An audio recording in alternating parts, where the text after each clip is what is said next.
Hey Charlie, Yes? your phone, it's Helen. Okay. Thanks. Hey Helen, what's up? Hey Charlie, what's up? Where are you? I am at the pool. Are there many people there? Oh.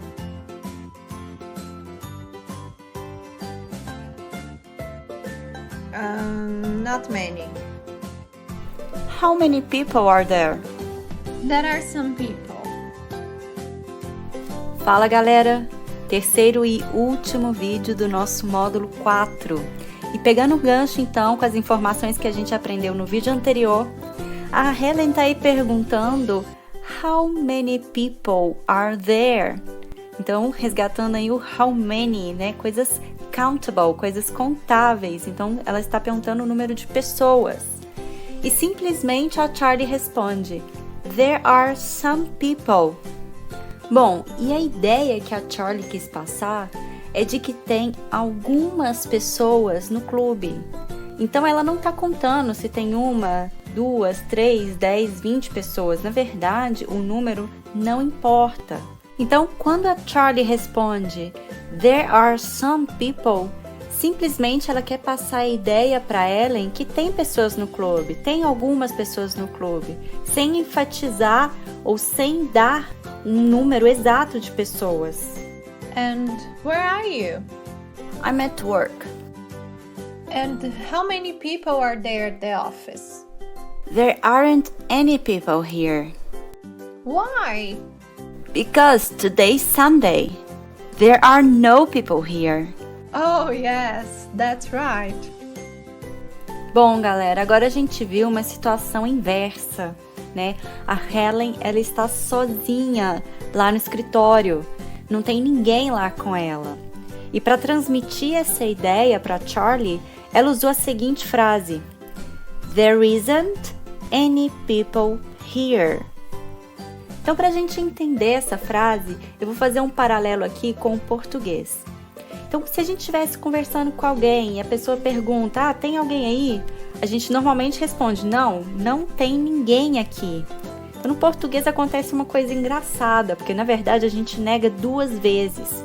Primeiro a gente nega usando o não e depois a gente nega usando o ninguém. Então, no inglês isso não vai acontecer. A gente vai negar somente uma vez.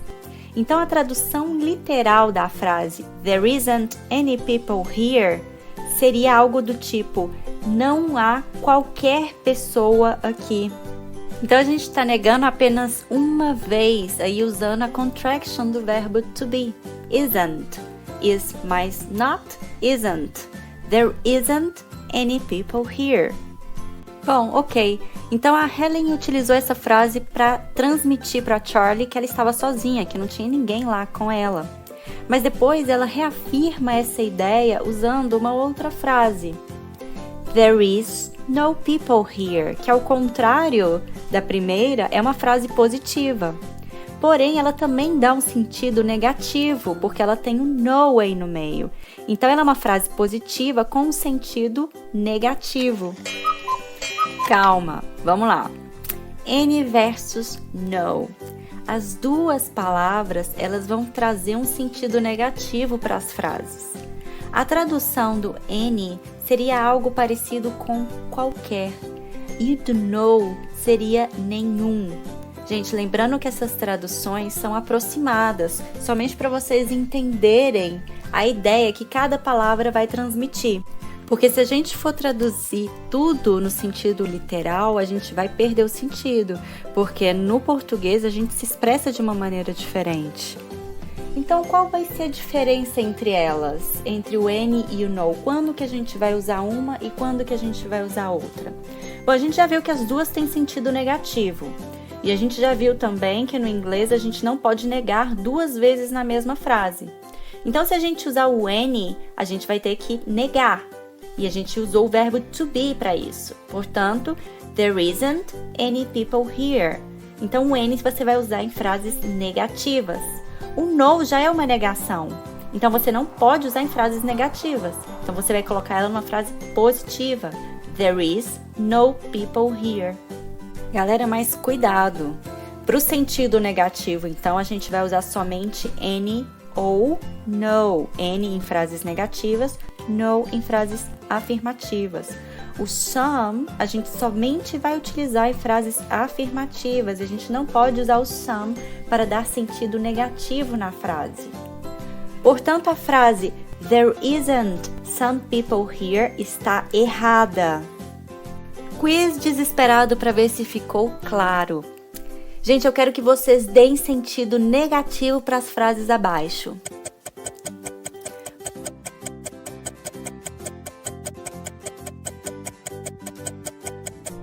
Bom, vamos para as respostas.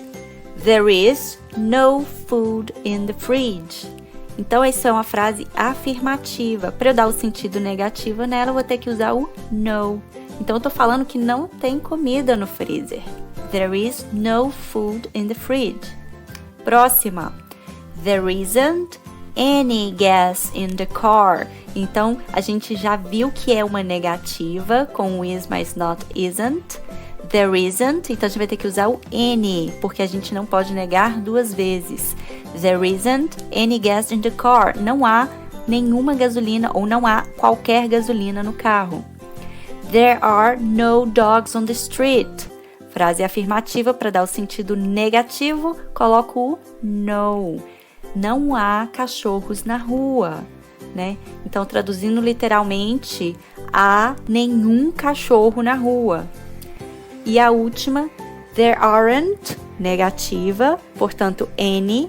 There aren't any TVs in my bedroom. Não há quaisquer TVs no meu quarto. Pessoal, vimos então como que a gente constrói essas frases positivas e afirmativas, dando sentido negativo, dando sentido positivo, ok? Usando some, any e no. E agora, e para fazer perguntas? Será que a gente vai utilizar uma palavra em especial? Isso mesmo, galera. Entre essas três possibilidades aí, a única que é correta é usando o any. Is there any people here? Vamos ver alguns exemplos. Is there any food in the fridge? Gente, se eu fosse utilizar uma tradução mais literal para essa frase, ficaria algo do tipo: há qualquer comida no freezer? Porém, eu falei para vocês que essas traduções literais, elas não funcionam muito bem. Então, na verdade, a ideia dessa frase seria algo muito próximo do tem alguma comida no freezer, certo? Então, por isso que essas traduções literais, elas são um pouco perigosas. A gente viu que o algum ou alguma é o some. Porém, o some a gente não pode usar para perguntas, a gente tem que usar o any. Então, a pergunta correta não é is there some food? A pergunta correta é sempre com o any. Is there any food in the fridge? Então, se eu quiser falar, não tem nenhuma comida. Então, a gente viu que no português a gente nega duas vezes. Então, para a gente negar, dar o sentido negativo em inglês, a gente tem que negar somente uma vez. Então, a gente pode falar there isn't. Então, até aí a gente já está negando, certo? Então, a gente tem que usar o any. There isn't any food in the fridge. Próximo exemplo. Are there any dogs on the street? Pergunta, portanto, estou utilizando o any para perguntar. Então, vamos trazer de volta aquela tradução literal para contrastar, para a gente entender o sentido dessa frase.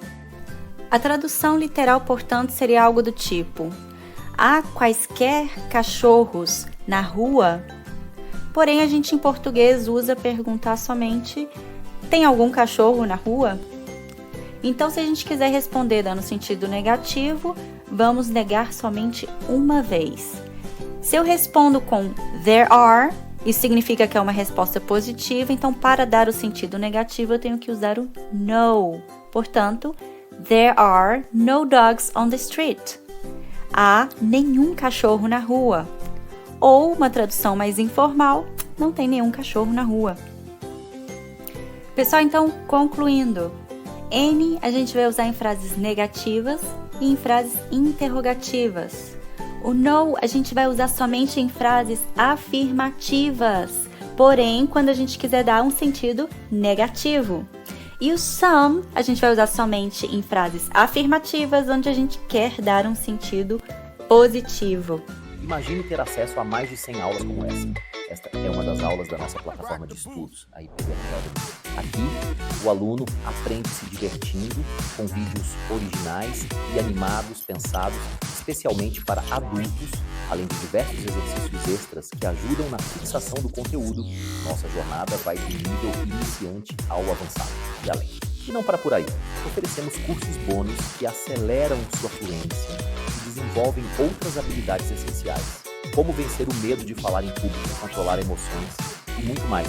Quer conhecer a IPD Academy ou experimentar a IPD Fluency Premium com aulas de conversação com professores de vários países? Clique no link abaixo e comece hoje mesmo.